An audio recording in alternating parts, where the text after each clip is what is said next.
ओम शांति। आज मैं आपके सामने अपनी आध्यात्मिक यात्रा का, अपने मन की बात का थोड़ा-सा अनुभव लेके आई हूँ। क्योंकि जब मैं चारों लोगों को परेशान देखती हूँ, चाहे वो मेरे मरीज़ हो या मेरे संबंधी या कोई भी हो, तो मुझे लगता है कि आखिर कैसे इनकी परेशानियों का हल हो। क्योंकि मैं स्वयं ही, मैं और आप सभी, या कहिए आज की दुनिया में कोई भी व्यक्ति ऐसा नहीं है जो परेशान ना हो। हम सभी, किसी को तन का दुख है, किसी को धन का दुख है, किसी को समय का दुख है, किसी को संबंधियों का दुख है और किसी को जॉब का दुख है। कोई भी व्यक्ति ऐसा नहीं है जो ये कह सके कि हम सदाकाल सुखी हैं, खुश हैं और हम में कोई भी परेशानी नहीं है। तो आखिर कैसे हमारी परेशानियों का अंत होगा? अभी क्या है ना, हम भेड़ों की तरह सिर नीचा किए एक चाल में चले आ रहे हैं, अंधविश्वास में चले आ रहे हैं। लेकिन वास्तविकता क्या है? जीवन की सच्चाई क्या है? हम जानते ही नहीं है। हमारी आत्मा क्या है? हमारे जीवन की सभी परेशानियों का हल हमारे स्वयं के अंदर है। क्योंकि अपनी परेशानियों को हमसे अच्छा और कोई नहीं जानता। लेकिन वास्तव में क्या वो परेशानी है? हम जानते ही नहीं। और हम अपनी आत्मा के सही स्वरूप को ही नहीं जानते। जब तक हम अपनी शक्तियों को नहीं जानेंगे, तब तक सामने वाली परेशानी तो हमें भारी महसूस होगी ही होगी और हम परेशान होंगे। हमारी आत्मा का जो सही स्वरूप है वो हमें कैसे मिलेगा? आखिर कौन सा ज्ञान वो है और कहाँ से मिलेगा और कौन देता है वो ज्ञान? आध्यात्मिक ज्ञान, जिसे आत्मज्ञान कहते हुए हम, वह ज्ञान हमें हमारी आत्मा का दर्शन कराता, आत्मा से रूबरू कराता है, हमारी शक्तियों से हमें परिचित कराता है। और वो आध्यात्मिक ज्ञान एक परम पिता परमात्मा के अलावा कोई नहीं दे सकता।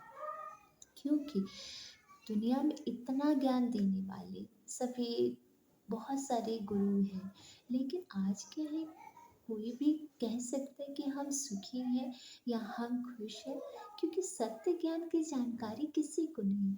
श्रीमद् भगवद गीता जब स्वयं भगवान के मुख से निकले, उसमें हमारे जीवन की सभी समस्याओं का समाधान, यहाँ तक कि हमारी आत्मा का सही स्वरूप क्या है, सारी जानकारी है। लेकिन वो आज एक श्लोकों में बंधी हुई पुस्तक से ज़्यादा कुछ नहीं। इतनी टीका, इतनी टिप्पणियाँ, इतनी विवेचनाएं होने के बाद भी कोई गीता के वास्तविक अर्थ को नहीं समझ पा रहा है, ना उससे फायदा उठा पा रहे। तो भगवान ऐसा ज्ञान हमें क्यों देंगे जो हमारे किसी काम का ही नहीं, हमें हमारी प्रॉब्लम से निकलने में मदद ना कर पाए? क्योंकि जो सही ज्ञान देने वाला है उसको ही नहीं हम समझ पाए। वो परम पिता परमात्मा स्वयं आकर, जो अगर्भा अजन्मा अभोक्ता है, वो स्वयं आकर किसी साधारण मनुष्य तन के द्वारा उस गीता ज्ञान का यथार्थ सत्य ज्ञान हमें देते हैं। जैसे हमारी आत्मा को या मेरी आत्मा को आपसे बात करने के लिए शरीर चाहिए ना, मैं आपसे बोल रही हूँ इस शरीर के द्वारा ही बोल रही हूँ। ऐसे ही जो निराकार परमात्मा है, उसको किसी साधारण तन, किसी मनुष्य तन का आधार लेना पड़ता है कहने के लिए। जैसे अर्जुन तो कृष्ण को क्या समझते थे? अपना मित्र, सका, साधारण मनुष्य समझते थे, लेकिन ये नहीं जानते थे कि उनमें बात करने वाला कौन है। क्योंकि जब अर्जुन को उन्होंने अपना विराट रूप दिखाया तो अर्जुन दंग रह गए, भयभीत रह गए और उनसे पूछते हैं, आखिर आप वास्तव में कौन हैं? आप, मुझे समझ नहीं आ रहा। तो भगवान अपना सही स्वरूप बताते हैं कि मैं काल का काल, महाकाल हूँ। ऐसे ही जो सही सत्य ज्ञान है, परमात्म ज्ञान है, वो परमात्मा के अलावा हमें कोई भी नहीं बता सकता।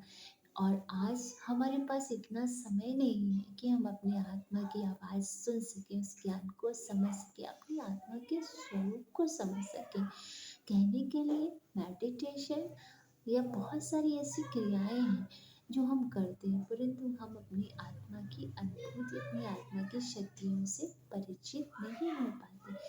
वही सत्य ज्ञान, वही आध्यात्मिक ज्ञान, क्योंकि भगवान का वादा है कि यदा यदा हि धर्मस्य ग्लानिर्भवति भारत अभ्युत्थानम् अधर्मस्य तदात्मानं सृजाम्यहं परित्राणाय साधूनां विनाशाय च दुष्कृतां धर्म संस्थापनार्थाय संभवामि युगे युगे।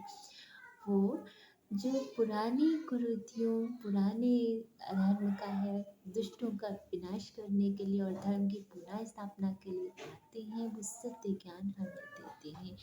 वही आध्यात्मिक ज्ञान, वही सत्य गीता ज्ञान स्वयं परमपिता परमात्मा आकर हमको एक साधारण मनुष्य तन के द्वारा दे रहे हैं। मनुष्य हमारे लिए गुरु का काम करता है, एक मीडियम का काम करता है जो परमात्मा का संदेश हम तक पहुंचाते हैं। क्योंकि परमपिता परमात्मा को अपना स्वयं का मुख नहीं है, तो वो किसी मुख का आधार ही लेंगे, और वो आधार जो है वो सतगुरु है।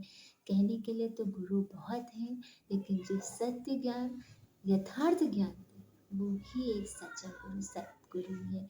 और वो सद्गुरु ऐसा ज्ञान देता है कि हमारे जीवन में ज्ञान का प्रकाश का उजाला हो जाता है, हमारे जीवन से सभी प्रश्नों का अंत हो जाता है और हमारा जीवन सुखमय हो जाता है। क्योंकि आत्मज्ञान मिलने के बाद हमारे अंदर वो शक्तियाँ आ जाती हैं जो परमात्मा की शक्तियाँ हैं, और हम समस्याओं से उसी तरह निकल जाते हैं। बोलते हैं ना कि भाले को कांटे जैसा सूली को कांटा कर दिया, कि कोई भी परेशानी यूँ निकल जाती है और हमें पता ही नहीं चलता।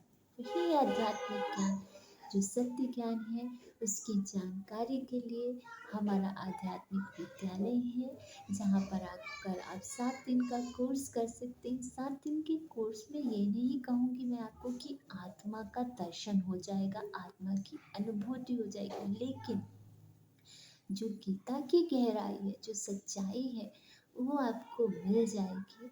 जो बेसिक ज्ञान है, बेसिक नॉलेज है, जो कि आध्यात्मिक यात्रा एक लंबी यात्रा है, अनुभव की यात्रा है। परमात्मा अनुभूति जैसे बोल रहे हैं कि शास्त्रों में दिखाते हैं लोगों ने तपस्या की तब परमात्मा की प्राप्ति, ऐसे ही आत्मिक स्थिति में रहना एक तपस्या है। और उस तपस्या को करने के बाद किसी की छोटी ही होती है, ज़रूरी नहीं कि आपको सालों की तपस्या करनी पड़े, या कुछ ही समय में आप उसकी क्यों अनुभूति कर सकते हैं। क्योंकि आत्मा जितनी पवित्र होती है, उतनी ही जल सत्य ज्ञान को अनुभव कर सकती है। तो आप उस आध्यात्मिक ज्ञान को समझिए, उस ज्ञान को लीजिए और अपनी आध्यात्मिक यात्रा पर लग जाइए, ताकि सदा काल जीवन में हम कैसे खुश रह सकते हैं, हमारी परेशानियों का क्या समाधान है, हमें मिल जाए। भगवान ने वो सारे रास्ते, वो सारी चीज़ें बताई, श्रीमत दी, श्रेष्ठ मत, जिस पर चलकर हम सदा सुखी रह सकते हैं। खान पान आहार विहार सारी चीज़ें उन्होंने रास्ते बताए, पर श्लोकों में बंद कर रह गया और हमसे जान नहीं पाए। ओम शांति।